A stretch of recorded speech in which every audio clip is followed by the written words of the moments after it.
the roll, please. Johnson is absent with notice. Joliet? Here. Actually, he was on, He's he's on on. the screen, remote. So is Commissioner So is Gershenson. Lubes, Here. Nelson, Here. Taylor. Here. Hoffman is on his way. Erickson Galt. here. We have a quorum. Wonderful. All right. Commissioner Lubes, would you lead us in the Pledge of Allegiance? I pledge allegiance to the flag of the United States of America and to the republic for which it stands, one nation, under God, indivisible, with liberty and justice for all. All right. First order of business is approval of minutes. May I have a motion?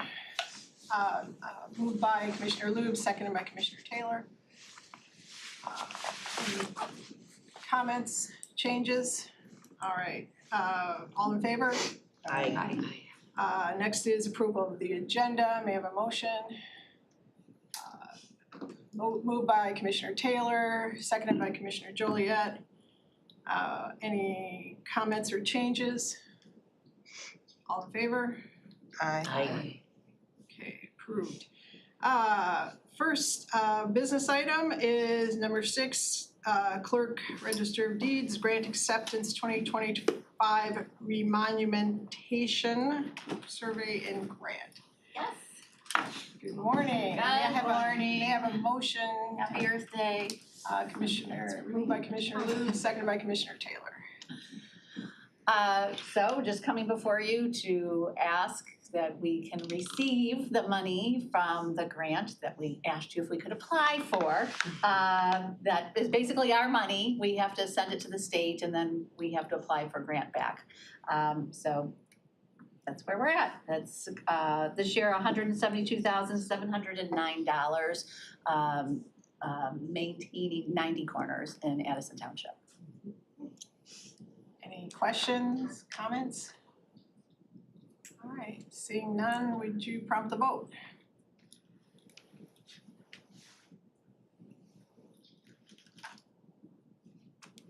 Five yeas, 0 nays. Motion is passed. Thank you. Thank you. Thank you. All right, next item of business, Human Resources Department recommendation adopting the update to Merit Roll 24 personal leave. A move by Commissioner Lubes, seconded by Commissioner Taylor. Good morning, Heather. I don't have anything to give my, Good morning. Good Good morning. So, we are here before you to talk about our personal leave merit roll. I think conversation first started about this a couple years back, under the auspices of a challenge that we were having with recruitment and hiring, in that we have really solid pay and benefits, exceptional benefits in fact.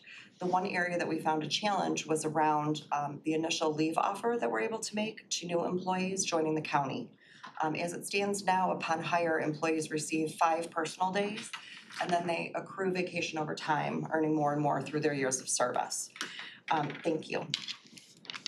So the personal leave merit rule recommendation addresses that firstly, but then also importantly, helps us simplify the way that we will comply with the Earned Sick Time Act or ESTA going forward, and the way that we administer that. Currently for full-time non-union employees, we comply with ESTA through a combination of our merit leave award and also our annual leave award.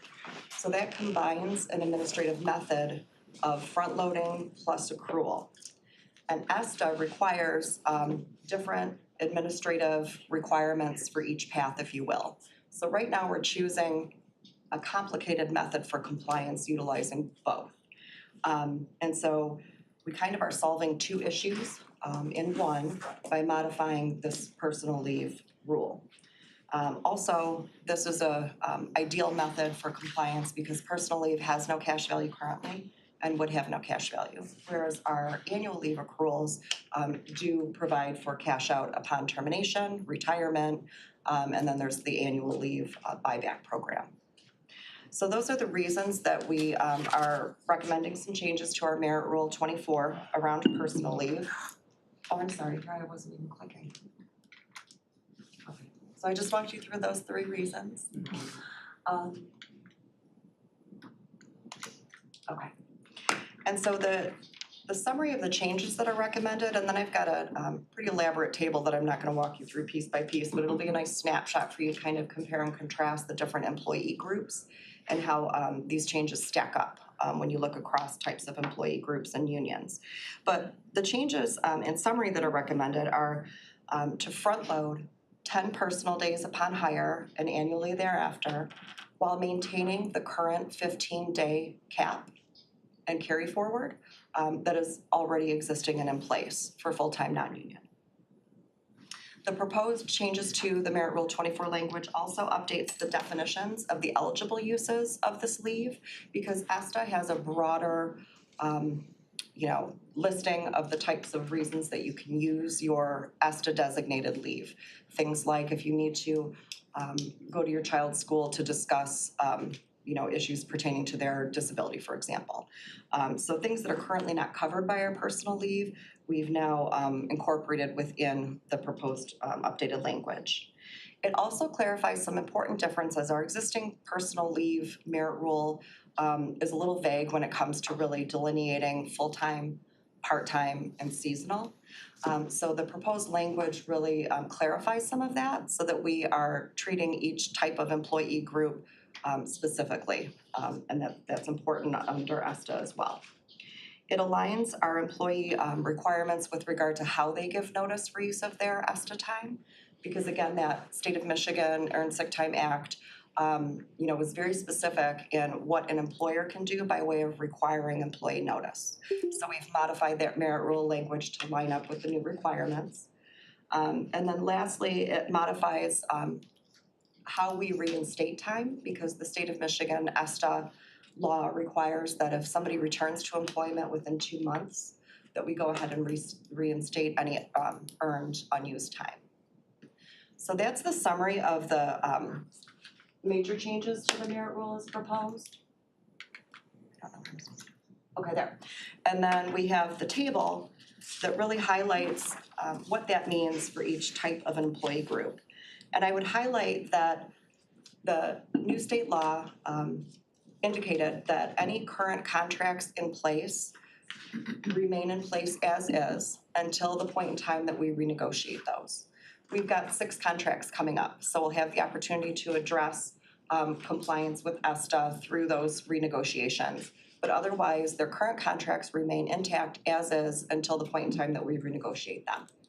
So the proposal before you would apply only at this point in time to full-time non-union employees. And so that's the blue column highlighted there for you. Again, to summarize, we're asking that we front load 10 personal days upon hire and then annually thereafter, continuing to observe that 15-day accrual maximum and carryover maximum. There is no cash out permitted here. ESTA does ask that the employer define our calendar year. We're using the calendar year for our ESTA year. The method of ESTA compliance that we're looking for is to front load. That really streamlines and eases some administrative requirements.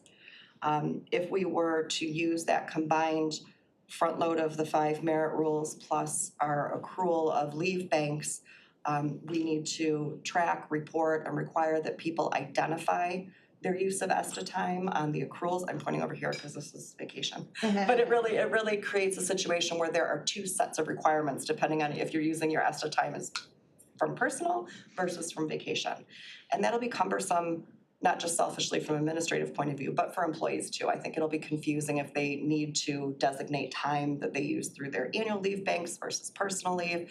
It could be cumbersome and confusing and unnecessarily complicated. So again, that's the summary of the changes that we're looking for, and I would welcome any questions or clarifications that I could provide. Commissioner Lubes. This just relates to personal leave, not vacation time? Correct. Right now, if we do nothing, the way that we are complying with the law is by combining those 2 banks. because we must accrue or advance at least 72 hours a year to full-time employees. And so since we're only doing 5 a year on the personal side, we need to also lean on the leave banks that are accrued through annual leave or vacation. And so this kind of clarifies and designates the one source of leave as the ESTA leave, so that we can simplify some of that. So when someone leaves, whether they resign or retire, what's the average amount of payout for leave time? So we pay out 0 personal leave time for any reason. On the annual leave side, they can cash out any accrued and unused time. Do you know what that average is? I don't, but I can find out. Okay, thank you. How many are they allowed to carry over? 15. And is that per ESTA or is that per your suggestion? That's per our current merit rule. They can carry over 15 now. ESTA is 72 hours. So, but they can carry 15 over now per Oakland County's recommendation, but what was it in the past? Was it always being able to carry, oh, it always was 15? Yes, our existing merit rule 24 is 5 days a year, 15-day max. So we're asking for 10 days a year, 15-day max. Is there a, do they have to look at how many if they can only carry over 15 a year and they, like for 3 years, just keep carrying over 15, is it okay to keep accruing like that? Well, there's no accrual beyond 15. So if someone's at 14 personal days in December, come January, they get 1 more personal day because they're capped at 15. But they can't keep rolling over if they don't use, do you know what I'm saying? So if they didn't use any, they get, so Could they have worked here 45. 2 years, yeah, they could bank 45 45, days. no, 15. Okay, so even though that they have 15 when they start a new year and they're rolling over 15 from the previous year, they can't do, they can only 15. continue to, okay. The number is never bigger than 15. Okay, all right, I get that. And then the personal days, is that considered sick time or, and so what is,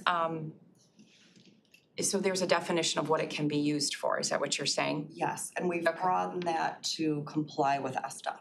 Okay, all right, that's it. All right, thank you. Any other questions, comments? Would you prompt the vote?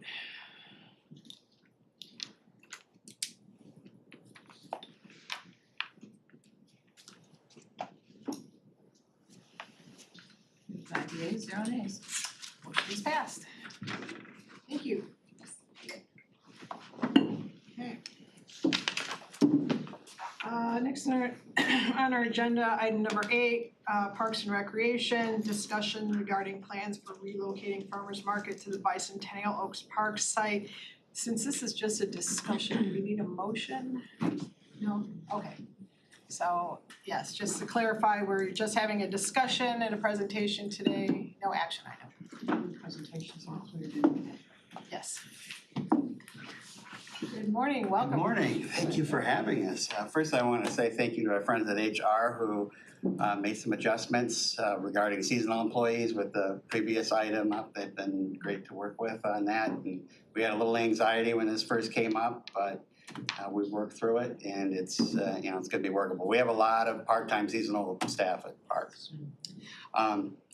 Want to thank you for the chance to share some thoughts with you regarding the farmers market, its future, some of the discussions about the need for modernization and relocation of the market. I have with me Brad Wethy, who is Assistant Park Supervisor and basically the market manager, right? Yep. And Mary Ellen Quain. Mary Ellen Quain. Yep, from Forever Summer Soaps. Yep. And a vendor at the market. How long you been a vendor at the market? 30th year. 30th year, wow. I'm Okay. committed. Okay, good. And you're available, this is my phone a friend and here, so in case you have questions I can't answer, which often happens. So people care a lot about our Oakland County Farmers Market. It's an incredible community asset, provides a lot of benefits to the surrounding communities and our residents. I have to say, when I was appointed to this job, my mom loves the farmer's market, and she told me, don't screw it up. So that's been top of mind. We all want to please our mothers, but also this is a very important facility for Oakland County Parks, which I'll get into in a little bit. It's really our most popular facility in terms of interactions with the public, and really rates highly whenever we ask citizens for their opinions about what we should prioritize our investments in. So, with that, there we go. So I think it's important, first of all, to recognize that this is a different type of operation than anything else we do in county government. It is essentially a retail business operation. We tend to get a little focused on all the secondary benefits that are great that farmers markets can provide.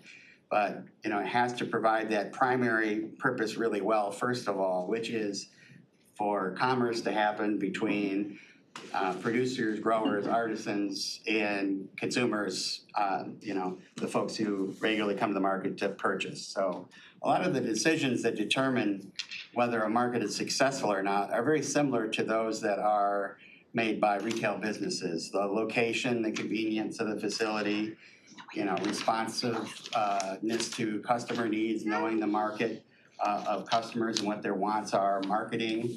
We have a lot of conversations about marketing with our vendors, efficient operation, reputation, and reliability. I hope that somewhat guides the conversation moving forward in terms of what the future of the market looks like, because at its core, it needs to be a well-operating business operation. So as you can see here, there's this picture that I think that is Bob Hoffman carrying. It is. Pumpkin there. That's definitely me, my great-great-grandfather. Nothing was free. Very good. Everything was free. Farmers markets, as I said, do provide so many wonderful benefits to the community. They do have great economic benefits to the local economy. They preserve that lifestyle of farming that seems to be more and more threatened every day. Give our residents access to fresh food and produce, support healthy communities, and many, many more wonderful things. And that is why there is a tendency to sometimes think that more will provide more benefits. More markets, bigger markets, and then locating markets in certain areas will provide those benefits. But if you lose track of those primary purposes of the market and those decisions that need to be made to make it a successful market, sometimes that leads to a market not being successful. And I think it's about 20-some% of markets every year that are begun fail. And it is unfortunate, but we don't have an endless supply of vendors, especially farmers, to provide products. This is Cassandra. Come on up, Cassandra. You bring your Yeah. our youngest testimony. More bread. Yeah. This is Cassandra Strubler. Strubler. Come on up, guys. From Living Bread, another vendor at the market. And one thing I want to share with you, the Oakland County Farmers Market's very old. I think that might be Bob driving up in his Model T there, I'm not sure. But it was founded in the early 1920s. We had our 100th birthday at the market not so long ago. It was a partnership between the city and the county, put money together to build the market building. The first market was on Mill Street, downtown there. So if you know where the McLaren Hospital, the AT&T, the parking lot's behind there, it's roughly in that area. It moved to its current location just across the street here in 1954. The new building was built in 1954. A lot of factors played into that decision. Parking, traffic issues. It was also before the Clinton River was buried downtown, and so there were repeated flooding issues. that caused problems. So the decision was made to move the market where it is right now. For much of its history, it was not, I'm sorry. And the key element for the success of the market, more than anything else, is the vendors. We have 84 market vendors currently. We do limit participation to folks who produce and grow their goods or make products. It's, prohibited to buy from a wholesaler and resell. And we actually do go out and do checks. I just learned about that every now and then. I don't know if you've got like an inspector outfit that you wear. I need one. Okay. We have many vendors that have been with us a long time, for decades, some of which multiple generations. One of the things I learned about the market recently in talking to the vendors is there's a reason why it's every other day. It's because they need to go back and work to restock and be ready for the market sale the next day. These are hardworking people. I don't believe any of them are becoming millionaires in selling at the market. It's basically your original business incubator. I will say we've had opportunity to chat a few times. I've come out to meet with the vendors. I think fair to say there's a little bit of anxiety about decisions being made that have a huge impact on their livelihood. And they really need to be part of that conversation. We've tried to bring them in and talk about it. We're looking forward to hopefully moving this issue forward and having a little more certainty and be able to address some of their concerns. The farmers market was transferred to our management at Oakland County Parks in 2009. It used to be under facilities management. As I said, it is our most popular facility. We're pretty proud of the role that we've played since we've become involved in the market. I think we've played a role in helping grow the market, diversify the goods that are sold there. I think we took some steps to make sure that food assistance benefits could be accepted at the market. We hold special events, programs, cooking demonstrations, fitness classes, all kinds of things to try to draw more traffic down to the market. And with some great staff like Brad, we hopefully are contributing to the success of the market. We always have opportunities to improve. There are some times where our role as a government agency can create some challenges when we're trying to help support something that's essentially a business operation, but we do the best we can. The building that we're in right now is more than 70 years old, and very little has been done to improve it since. So in recent years, it's become increasingly evident that we need to modernize the market facility. I would say the number one thing I hear from people is the issues about parking and traffic. And that is undeniable that especially when we have our busier market days, it can be pretty challenging to get in and out of the market. But also just the need to modernize with utilities and infrastructure for a modern retail type of operation so that, they could sell hot and cold goods that if we want to continue the cooking demonstrations that we have a full kitchen, because right now they have to prep everything off-site and then prepare it in front of people. And there's opportunities to do more programming around the facility and have, programming available, ready space for that. So, we've prepared an initial idea of what a market modernization would look like, and in 2022, we were lucky to get the support of our congressional representatives for congressional project funding, or essentially an earmark of $2.36 million through the U.S. HUD Department. Specifically want to call out Senator Stabenow and Congresswoman Stevens, who carried the ball for us. We were pretty excited to have that successfully pass at the end of that 2022 session, and the money is still available to us. We've checked to make sure with all of the things going on in Washington that nothing has occurred that removes those funds from being available. but we aren't able to pull the funds down until we have a final decision about what our plans are, how the dollars will be spent, where the location of the market will be. And so the sooner that we get those issues settled, the sooner we can turn in the paperwork, have the money transferred, and all of our anxiety level will come down quite a bit considering all of the, actions that are happening in Washington right now. Some of you may recall, we've had quite a lot of conversation about moving to downtown Pontiac. And some of you may recall about 2 years ago, actually this month, we were asked to go down and take a look at the Oakland Press building that is part of a redevelopment project.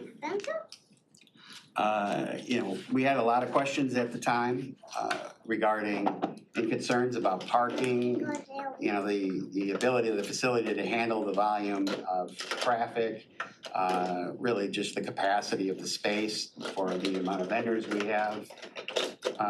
And those concerns sort of still exist.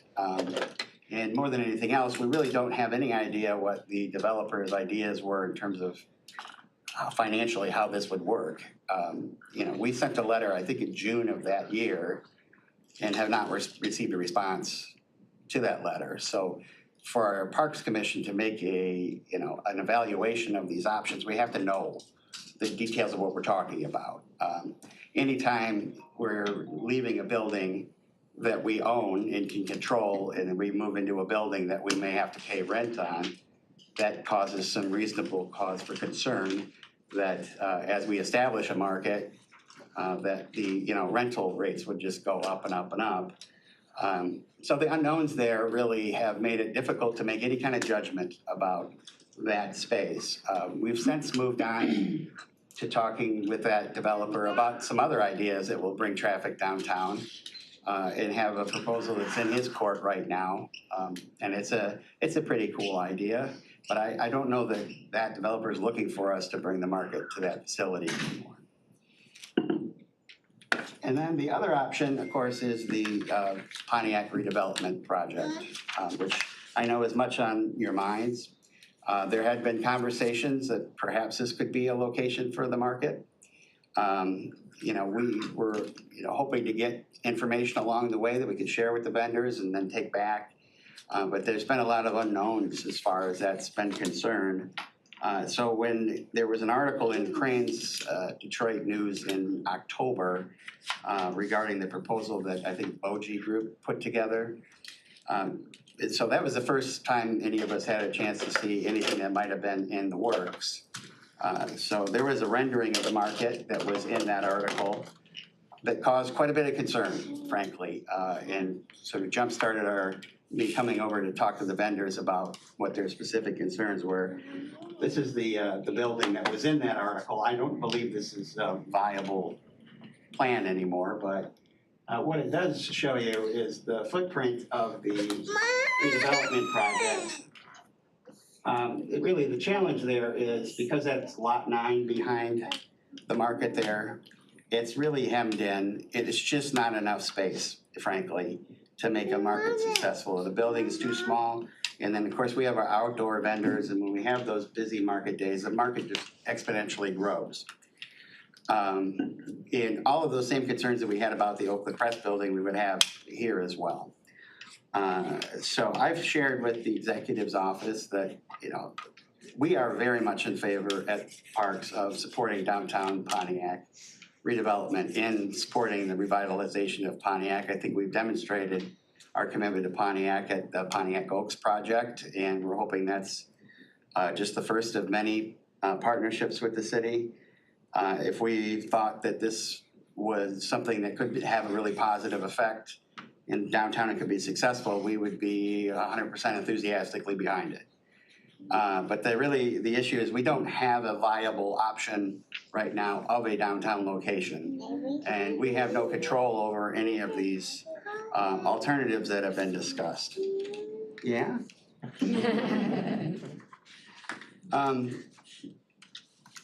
I do want to share, just in terms of the high-risk, low-reward assessment of moving downtown. Often the Flint market is held up as the example of how this could be done and the great benefits it would have. So if you've ever been to the Flint market, it is a very nice market.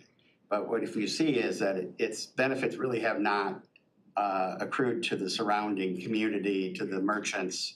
It has not generated a lot of business activity, which I think is the original goal here of moving to downtown.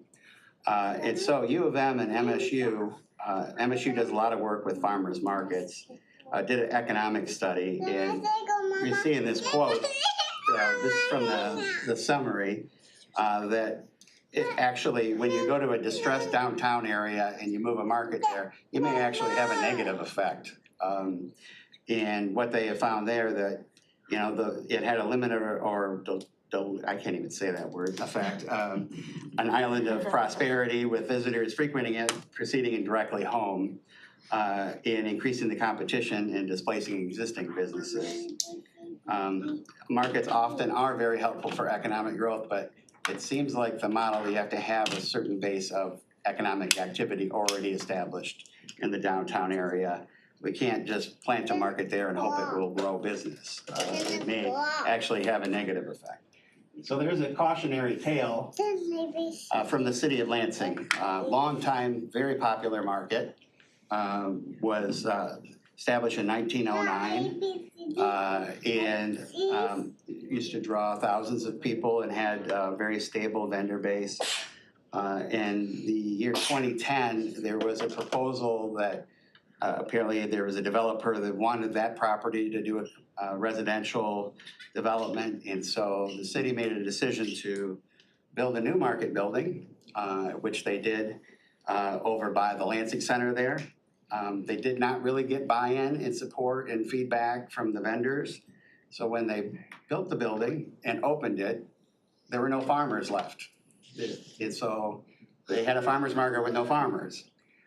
So the farmers, and that's where, and make decisions. Last year, you voted to transfer the management of about 100 acres of property just to the south of us here that had been purchased by the county maybe 25 years ago when the old state hospital closed down.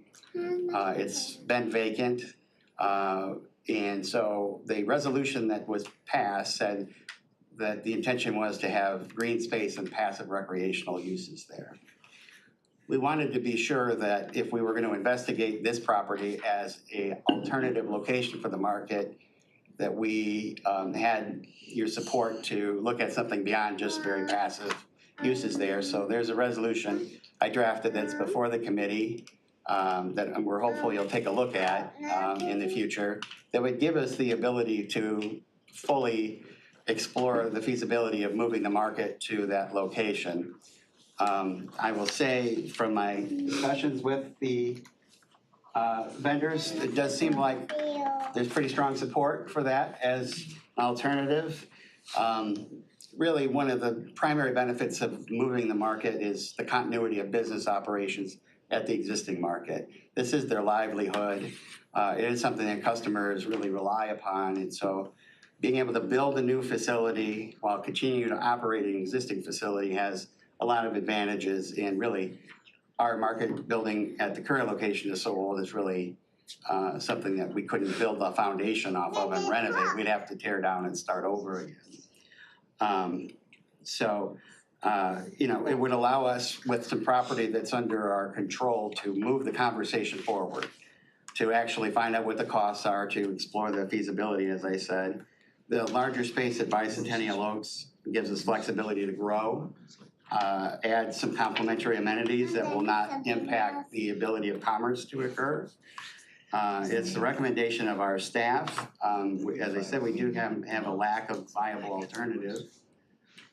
The current location has long been eyed for an emergency operations center as part of the Homeland Security area there, so that'll open up that property for that purpose. So we're hopeful that you'll consider that resolution and allow us to keep the conversation moving forward. I'm going to turn over to Brad and our guests. If you have anything you want to add to that, Brad? Sure. To add to Chris's point, the market's been there in its current location about 70 years or so.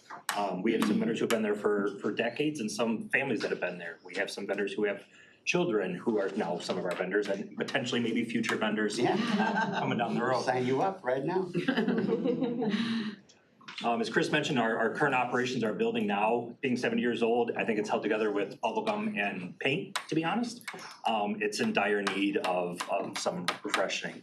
There are some structural issues that, quite honestly, moving locations in our opinions would be really the only feasible option. There are some massive issues with our current building that if we were to tackle those, we would have to close operations for a number of months, which would impact our vendors since we do operate 12 months out of the year. I'm happy to answer any questions you guys might have of the building itself. Otherwise, I'll turn it over to two of our lovely vendors here for some input as well. Sandra, you want? So I've been a vendor at Oakwood County Farmers Market for a long time, 30 years. Not as long as some of the farmers, of course. And my daughter is a farmer that comes back. She's now with her farms, which is at the market. She sells pasture-raised beef, pork, and lamb, and organic vegetables. And she was raised there. So that's kind of an emotional thing when you talk about a building, if you're talking about a building. But if you're talking about a business and the movement forward to make everything safe and the best retail environment, along with farmers and everything that we provide, and how we provide for the community, we need another place, Yeah. that's viable to that. And it's not that far from there. That was one of the vendors that, well, if we went down, like another mile the other way, how are we gonna be found? And I know, having been at the market a long time, even when it was so busy when I first started in the 90s, I would be out on the grass because there was that's how big it was.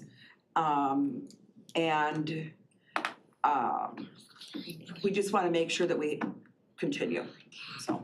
And we need parking, because we are an amazing market that has farmers that bring semis in. If they're not bringing in things with a van, they are real farmers. They're bringing things in with semis, so we need that room for them as well, so. Mary, you wanna add anything to Sandra? Yeah, here, let me grab her drawing board. Give me a second. Oh, sure. Yeah, I'm a very new vendor, I would not consider like 2 years to be a good amount of experience to be able to say a lot. But what I will say is that as a teacher, one of the things that I really appreciated was when our administrators took the time to I had an administrator who actually took the time to teach every summer, because she was like, well, I just need to remember what it's like to be a teacher. Okay, in 1 second, okay? And so, obviously, the people who are helping to run these things aren't going to have an opportunity necessarily to be vendors. Please stop. Vendors at a farmer's market.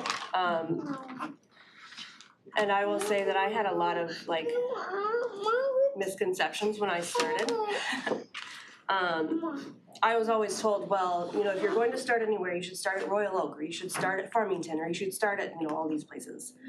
And then when I talked to vendors at the market, they're like, I hate going there because it takes me 2 to 3 times longer to unload and load all of my stuff, which is a significant amount of time.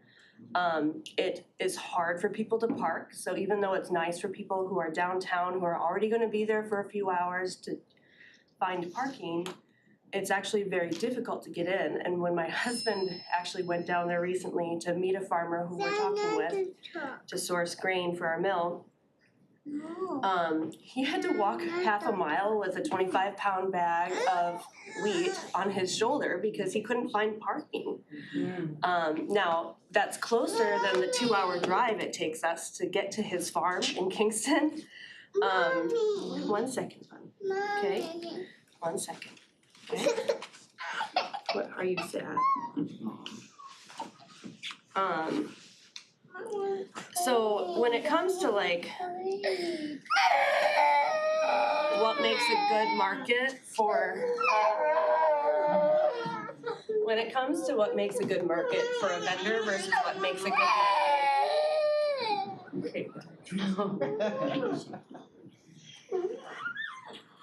what makes a good market for a consumer, I think it can be very different. And when you think about like so many people that I know who don't become vendors at successful established markets because it's not a good environment for a vendor. You know, if you don't have vendors, you don't have a market, right? So, or like you talk to people who, you know, were at the Flint market before it moved, and then they were like, well, they didn't talk to anybody, so only 3 of the 11 farmers who were there actually moved with the market. You know, that's a significant loss when only 2% of farmers are in agriculture anymore compared to 90% 100 years ago. 90% of people of our country. So I guess like I'm just here to say like that, you know, when we're moving forward and making decisions, we really as vendors appreciate when you guys consider, one second, Bob. I will help you in just a second, okay? Consider not just like what would make a viable space ideologically, or what would potentially make a good space. You know, that one, you wanna trade? Okay.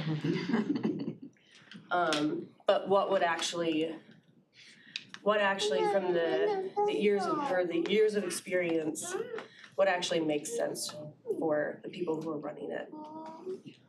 Okay, well, thank you. I'm happy to take any questions you might have. Commissioner Hoffman. Thank you.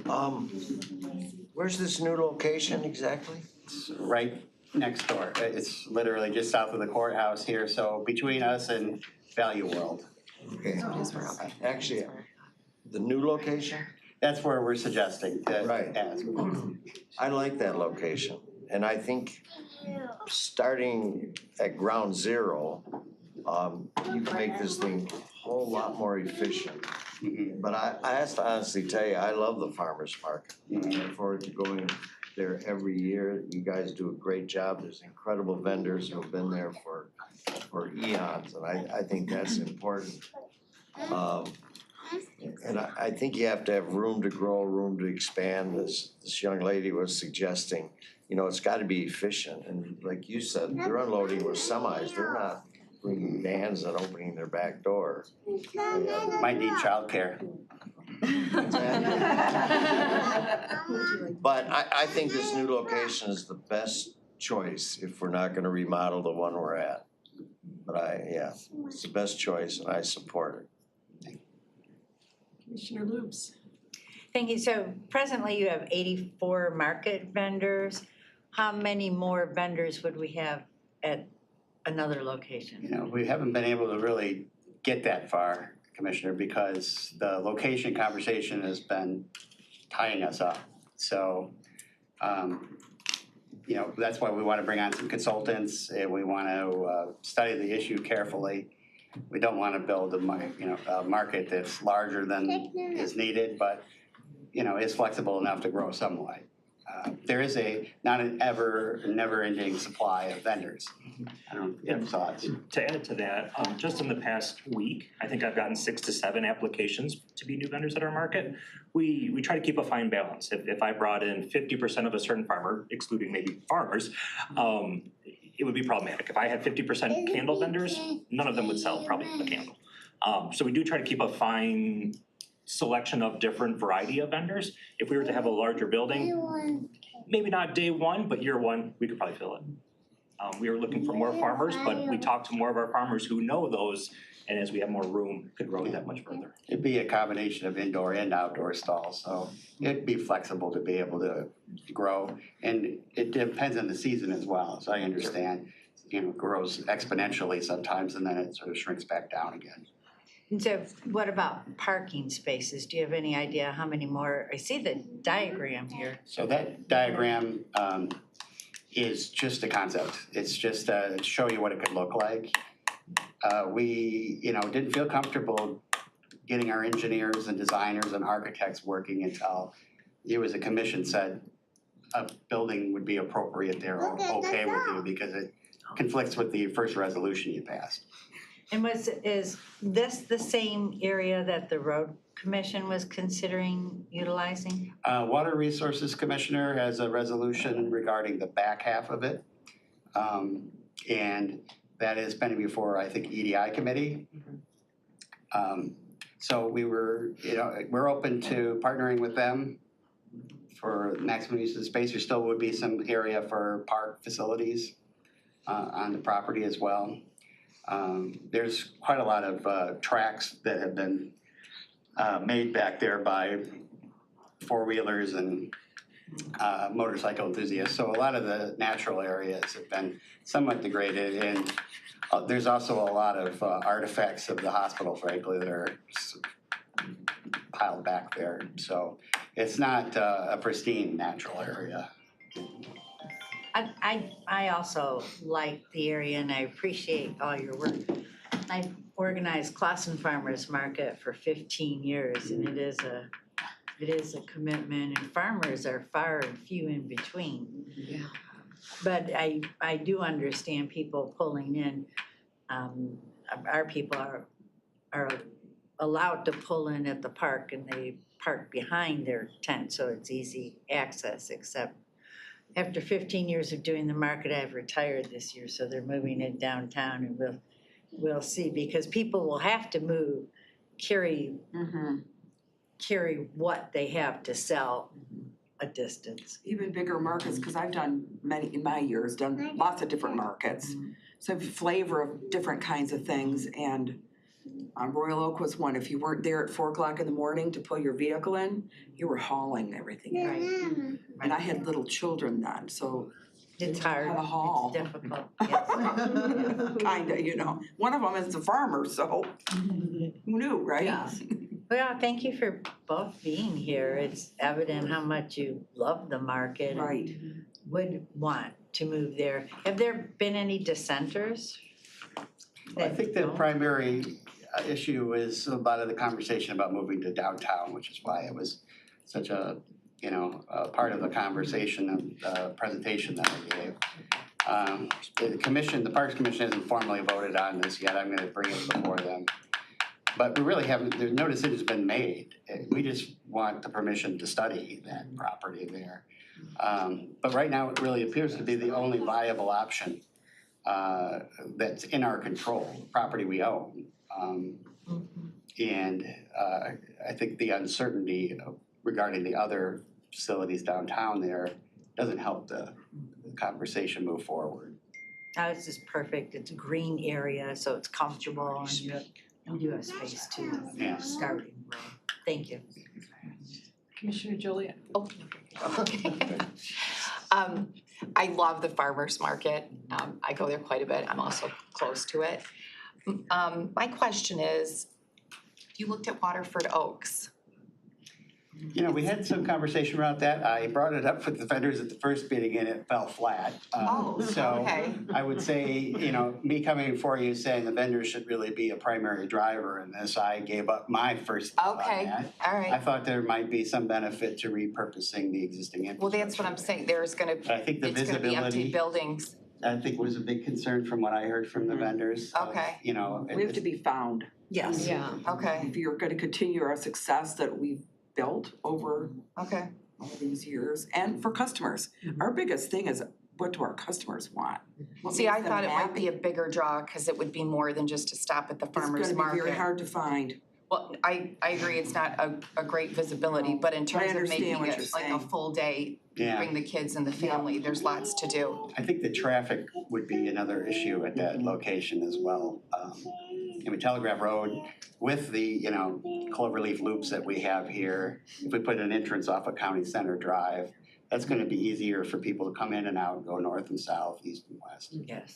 I think So also, Go ahead. just to speak to that too, as someone who has kids and, my husband brings the kids to the market a lot. Like, I initially thought that would be great, because like places like Farmington, they have that whole court, like the Right, little you can do other courtyard, things, which is right. really great. But a lot of what I found is a lot of the customers who actually come in I would say at least 50% of my customers are get in, get out, Get out, they know okay. what they want. Yes. And I agree. and like the other 50%, I couldn't really speak to what exactly they're like how they go about the market, but when we do have events, half the time it draws people away from actually purchasing things.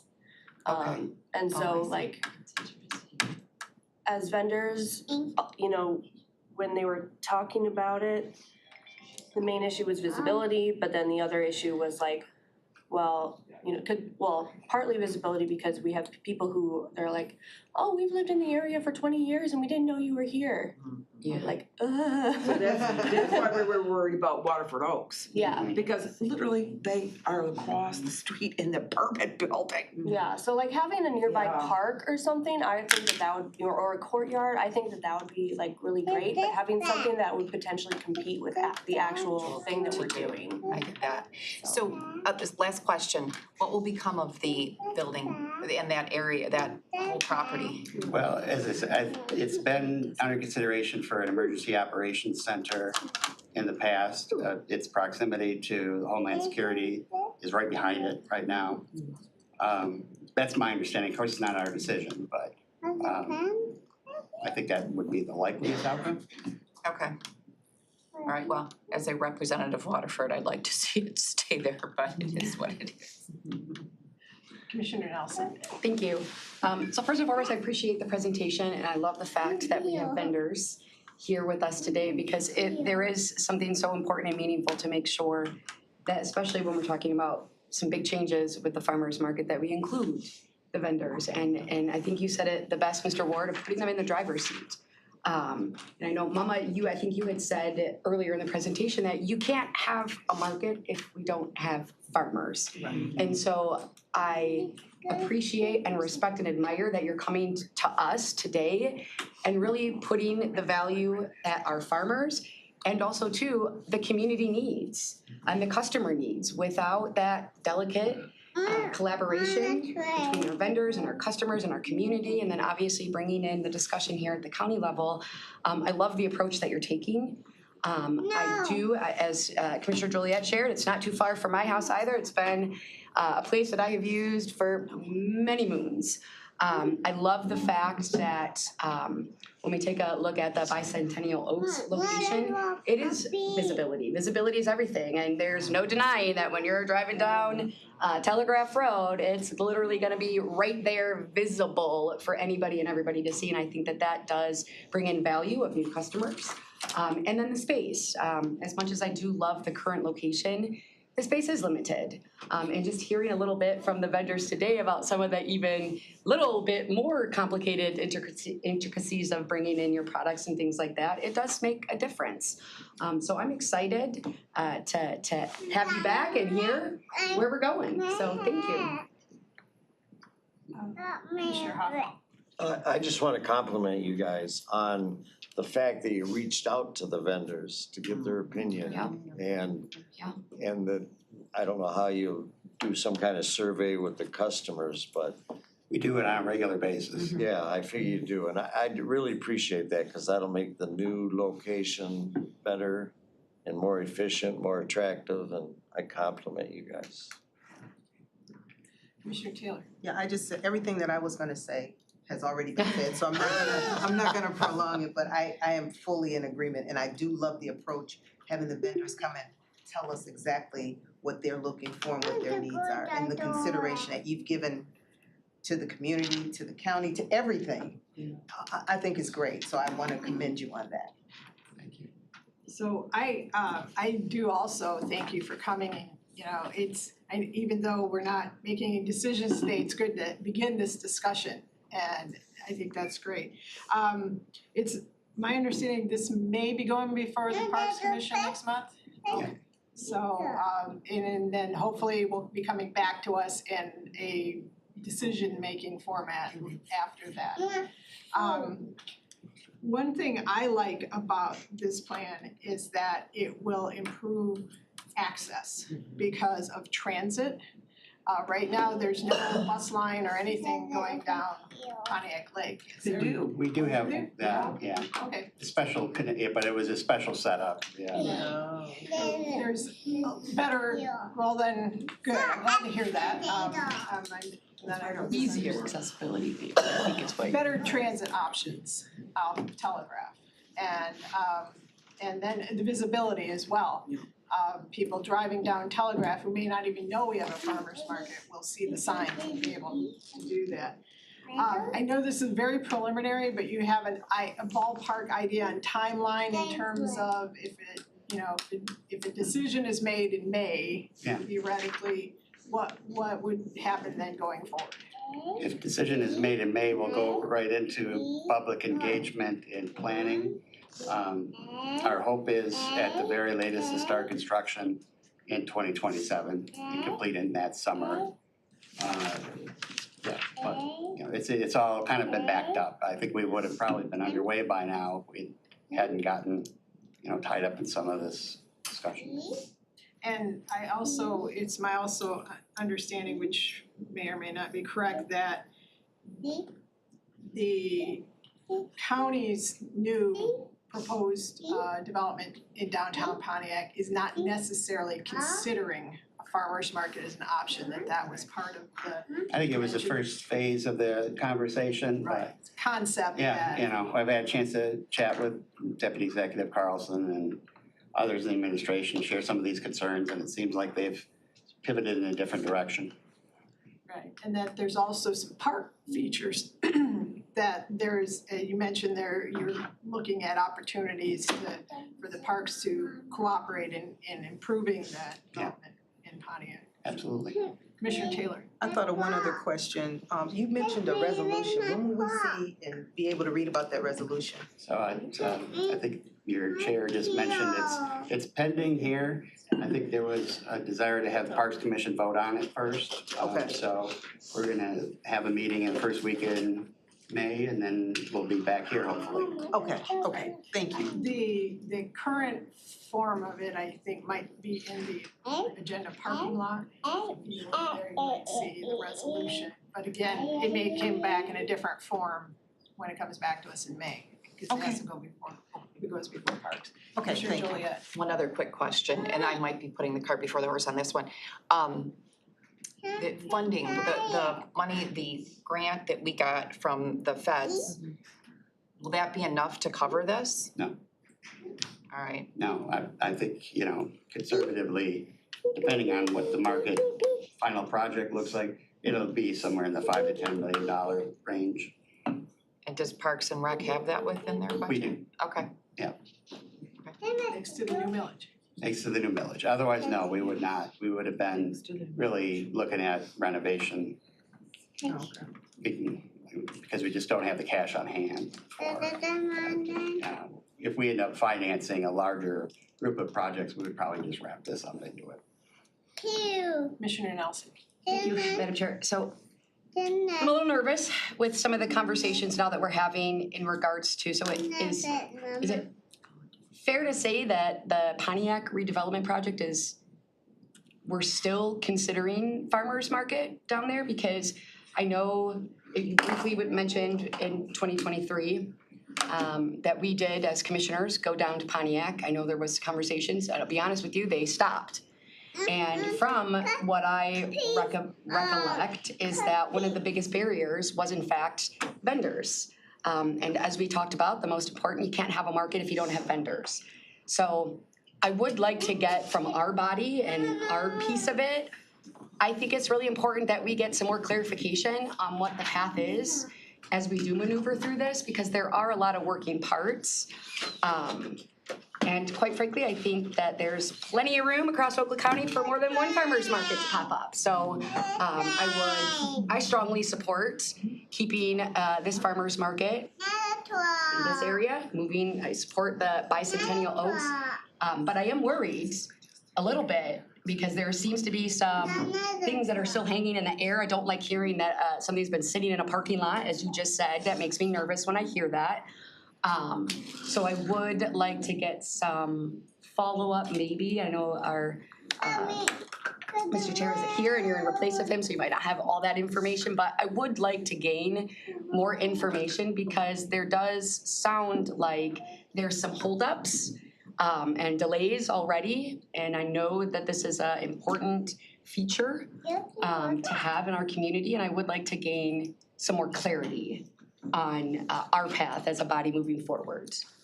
My understanding, why it's in the parking lot is the decision was made by the chair of this committee in consultation with others that the better path for making this decision would be for it to go in front of Parks Commission first. Sure.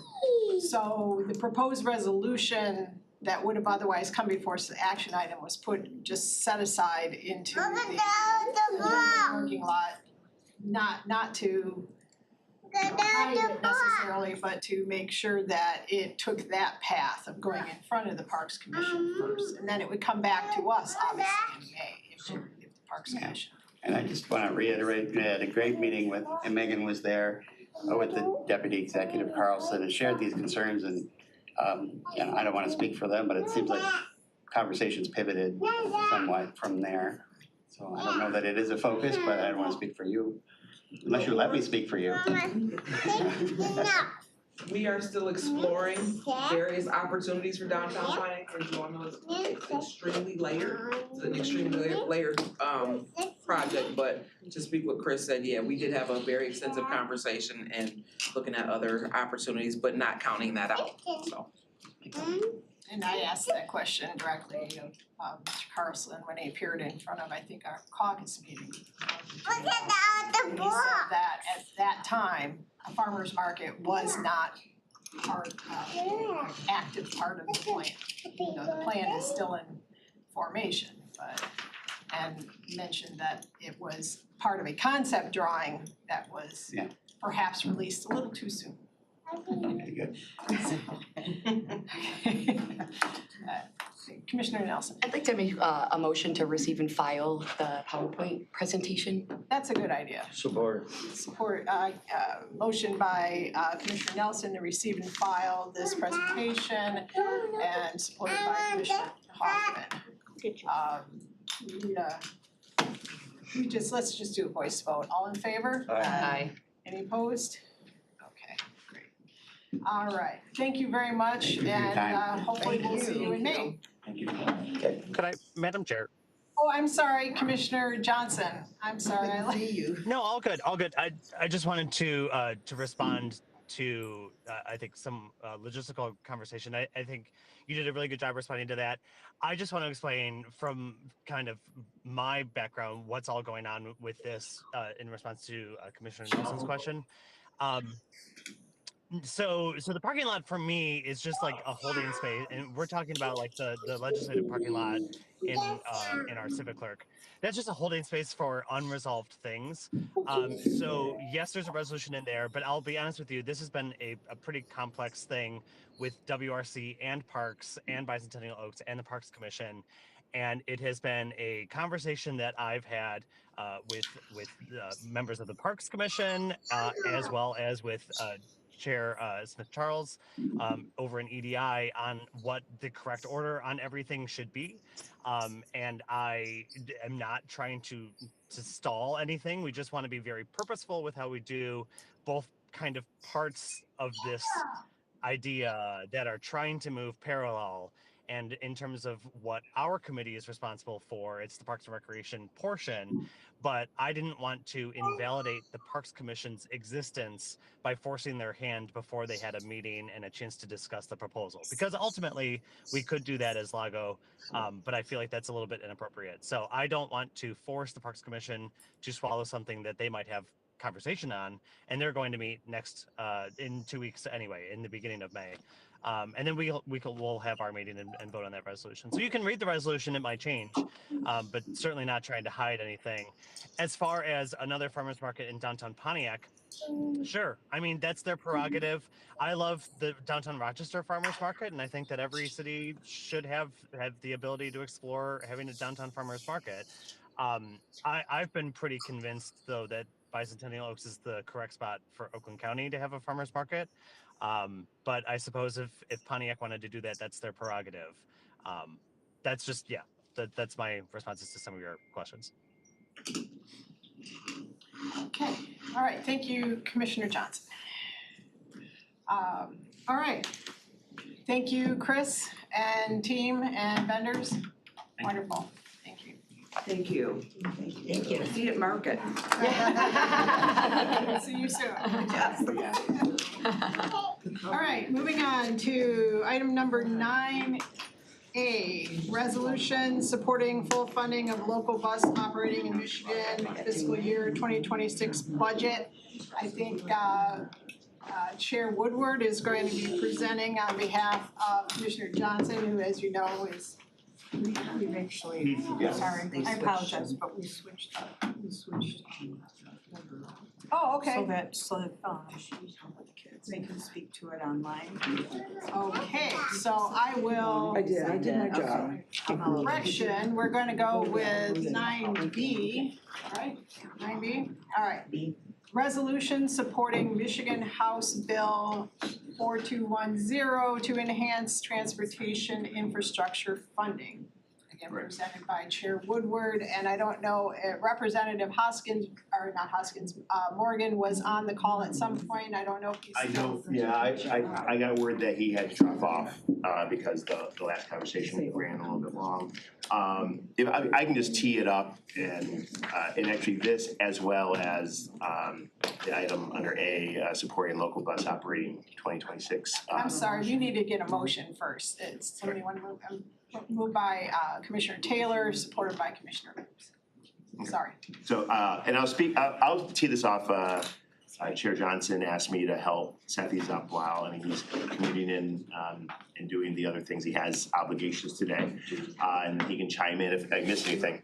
This particular one, House Bill 4210, authored and sponsored by Representative Morgan, who's the co-chair of the Public Transportation Caucus in the legislature, really speaks to figuring out how to dedicate more funding to public transportation. Right now, that there is a formula for auto-related sales tax revenue capture, and this locks it in a more dedicated and predictable way so that public transportation funding is more robust in the state of Michigan, and so that's one. If it's okay, I'll also speak to the other item that I hopefully you take up afterwards. Local bus operating funds, also a budgeted amount of money that is used to match local transit operation costs. So SMART gets some LBO money. I believe in the last budget, it was upwards of almost 30%. Of a match to what they spend on operation dollars. Our smaller providers, working through the work that we've set up with our agreements with NODA, WODA, OPC, and PACS, we've been pushing them to get set up so that they can also, that they're eligible for LBO dollars. So again, it's more dollars to help fund these operations. The recommended budget is woefully below last year's funding, and frankly threatens the sustainability of these, frankly, all operators long term. And so that the other one speaks to a higher amount of LBO dollars. The motion before you speaks to a more predictable and stronger revenue stream to help support public transportation. So like that's the high level. Representative Morgan could have gone into a lot more detail about it. And Chair Johnson, I think if he's still on, he can weigh in if there's anything that I missed. Oh, and these were both recommendations of our transit subcommittee, working with the administration and the transit office. Commissioner Johnson. Thank you. Yeah, no, I mean, Chair Woodward did a really good job. Both these are, they're nothing new, really. It's already things that exist in the Michigan Code. It's just clarifying the priority in which we spend money in Michigan and really emphasizing that transit is a worthwhile expenditure. Oh, did no. Period. Amen. Okay. Commissioner Hoffman.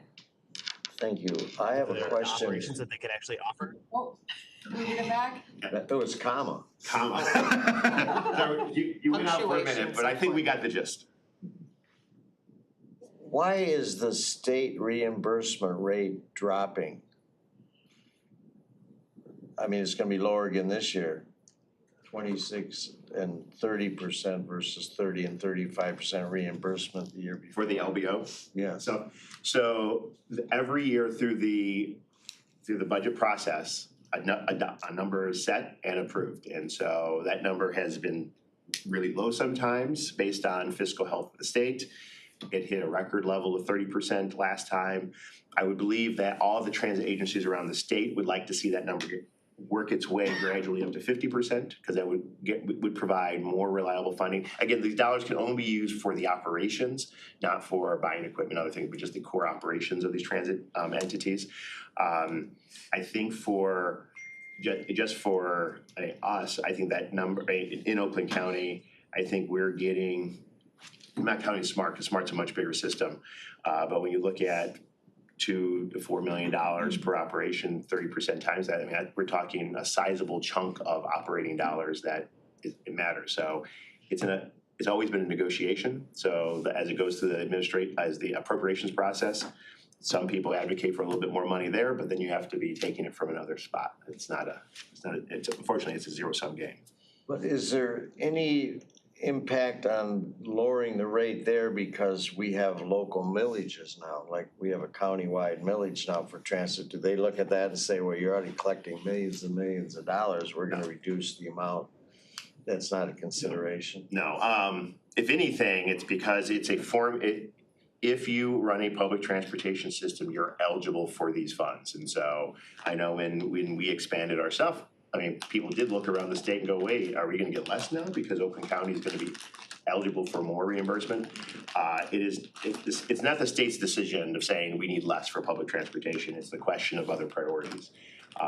We just need to ensure, and there are I think there are other avenues, there's dollars and through Act 51, and that gets distributed to different buckets of money that frankly, if you shore up LBO in a more, lack of a better term, like lockbox approach, and then build it up over time, I think it's a more sustainable approach. We just haven't done that. I just want to jump in, if I can. The statute, I believe, is clear that 50% of operations for a urban operator will be covered by the state, and then 60% of operations for a rural operator are covered by the state. That's what the statute says. Statute has never been fully met, and it is being met less and less, and that's just the state shirking its responsibilities. But think of it like a public university. The state should and has a statutory obligation to fund a public university to its full extent, but it doesn't do that, so they use tuition to make up the difference. It's the same kind of thing. Commissioner Nelson. Thank you. So I'm just kind of doing a little research on, obviously, learning more about House Bill 4210. So is there any impact, so the modifying of the distribution of the sales tax revenue, does that impact schools? I do not believe it, no. So we're not taking money from other areas? There is. Reducing? Yeah, and Commissioner Johnson, correct me if I'm wrong. It's clarifying auto-related sales tax capture. There is some auto-related sales tax capture that's already happening, and ensuring and dedicating a portion of that to transit, correct? Correct, yeah, and this is already money in the transportation fund, which is a different fund than the school aid fund specifically, which is also a different fund than the general fund, but yes. Commissioner Joliet. So I'm a yes on the second for the LBO. I'm a no on 4210 just because I've started my research at the state. Is there, from what I could see, this was to change in October of 2026 to a 4% increase in tax. And I could be completely wrong, I'm still in my research, I've reached out to some people at the state. With what, I don't understand where the 4% comes from. So, oh my gosh, it's like 25% of the 60%, this is what they're looking at to change. And Of then the money from the auto-related Yeah, sales and tax then- collection, and that would be yeah. dedicated to trans, okay, Yeah, I got and then you. in 2026, it increases to a 4%. Again, so we don't have to Yeah, it debate is, this right so now. it is a complicated formula. Act 51 is a very Yeah, complicated so formula, that, I'm so just, yeah, so I'm this in money still- flows in through the Act 51 and Yeah. it gets distributed into its appropriate pockets, and it's a percentage of a percentage that gets collected, and that's how it's all set up, and it's changing the distribution of the funds that come in for auto-related sales tax, not taking from the school aid fund, but the money is coming into Act 51 to ensure that a more predictable, reliable amount goes to public transit, and Okay. probably in all likelihood in LBO. Okay, so that's just where I'm at right now, just to see how that redistribution affects the other pockets, so. Thank you. Any other questions, concerns? Okay, we're voting on, we talked about both resolutions, but right now we're voting on resolution supporting Michigan House Bill 4210. So why don't we prompt a vote, thank you. We're voting on B, We're voting on A. It's A, Yeah, right, for that, okay. you didn't read that. we're voting on resolution supporting Michigan House Bill 4210 to enhance 4210, transportation. not LBO. That's what I voted on. Madam Chair, I just want to say I am going to support it today, but I do want to learn a little bit more myself. But from what I'm hearing from our chair and Commissioner Woodward, I'm willing to support it today, but I do want to learn a little bit more as we lead into the board meeting. Okay, you have 4 yeas and 2 nays. Motion is passed. And I know we've already talked about, make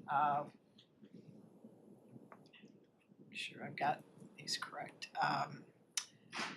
Item 9B, resolution supporting full funding of local bus operating Michigan's fiscal year 2026 budget. Do I have a motion for this? Commissioner Lubes moves, Commissioner Taylor supports. Any further discussion on this, since we kind of talked about them all together? Okay, seeing none, why don't we prompt that vote?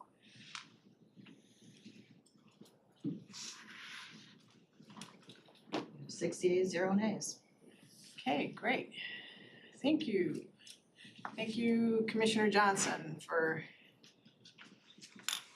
you were parked in that car as you I mean, nervous. We do what we have to do. Do what we have to do. Appreciate it. Thank you again. All right, so now we're moving on to 9C. Resolution urging the governor of the state of Michigan to grant a pardon for, and I'm not going to attempt to pronounce the name, I'll leave that up to you, Commissioner Hoffman, since this is your proposed resolution. Yes, I've had this before us before and we voted on it and supported it.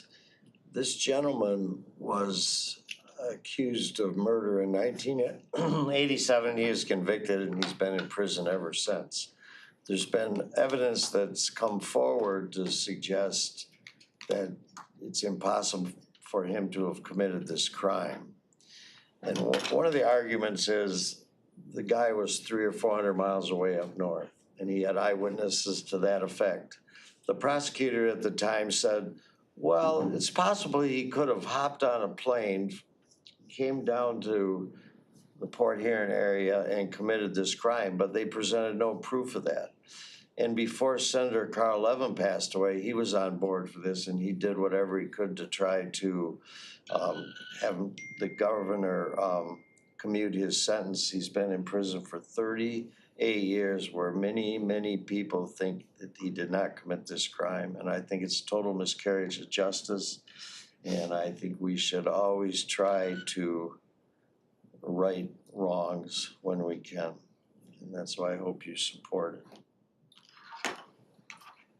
Commissioner Nelson. Thank you. I know this has been, as you said, almost annually since serving, and I know it's something that's important to you. I know when this came before us initially, I fell down the rabbit hole, and yeah, there's lots of concerning areas within this. And I only say this because normally I'm not one to support things outside of county authority.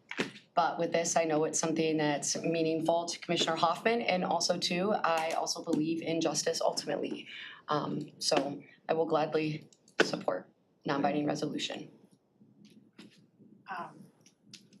Is there a pending petition for clemency before the governor on behalf of Mr. Kinsu? I'm not sure, and I know it's been suggested.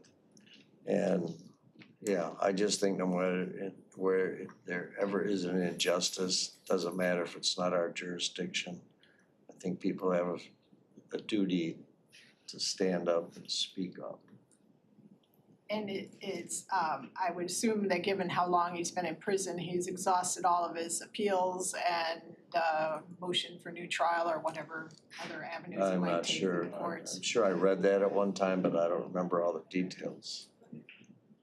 Okay, any other questions? Okay, let's prompt the vote. We need a motion. We did. Okay. I'm sorry, I missed it. I'm sorry. Oh, I moved it.